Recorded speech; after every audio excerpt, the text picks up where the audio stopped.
My name is Andrea Tu, and I'm a veterinarian with the Park East Animal Hospital in New York City. I'm also a graduate of the College of Veterinary Medicine, class of 2010. We're at the Piers, and we're going to introduce you to some top dogs, organizers of the show, some judges, and we're also going to show you around the benching area, which is one of the things that makes Westminster unique. Well, this club started with a group of hunting gentlemen, as we say, who were bird hunters that used to gather after going out bird shooting. And they started talking and said, you know, my dog's better than your dog. And they said, oh yeah, well, let's see if we can figure out a way to prove that. Let's have a dog show. And they created this group and decided to have a dog show at the time at Gilmore's Gardens. But they named their club after the hotel bar that they would sit and have their post-shooting cocktails in, the old Westminster Hotel. The heart and soul of what we do is the benching area.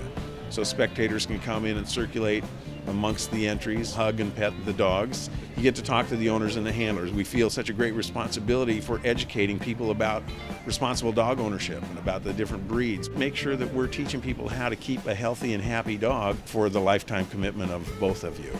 It's so subjective judging a show dog. They have a standard that the AKC puts out. Most people think that you judge dog against dog, and it's not. It's a written standard where you're looking at the dog's gait, the coat texture, the quality of the bite, and how the dog moves and looks and balance overall. Westminster, it's the only time all year where all the great dogs are in the same place at the same time. It really comes down to the dog owning the ground that it stands over. The dog is going to stand there, and you know that it's the dog that says, I'm the one. You, as the judge, have the responsibility to find the dog that says, here's what this dog should look like. Tell us, what was that moment like for you when the judge pointed to Josh? It's just an amazing moment for anyone that can win a show like that. It was a culmination of a brilliant show career for Josh. I feel the way he showed that night was fantastic, and it was a good representation for the Newfoundland breed. I get to see so many great dogs. It really helps me with my perspective on showing, breeding. I learned so much in my profession from my breeder, owner, handlers. It really helps me bring a lot more to the table.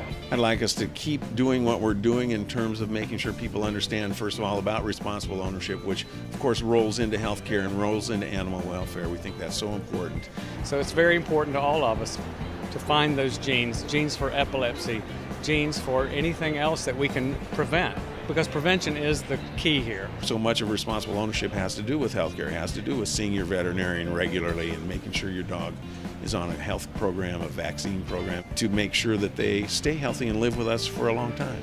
Their show careers only last a few years. What happens to them once they kind of reach the retirement from show dogs? I don't know that dogs actually retire. They go on to different careers. Some go on to be therapy dogs, some go on to be obedience dogs, service dogs, competition dogs in other areas.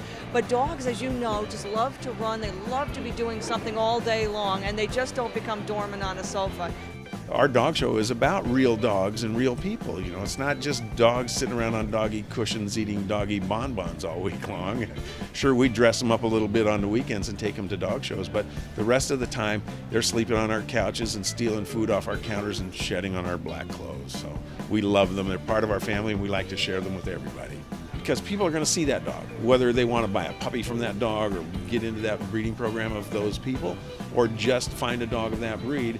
We want them to hear what those breeds are all about, and then think about responsible ownership too. Get them to your veterinarian, raise them properly, and have a long, healthy life with them.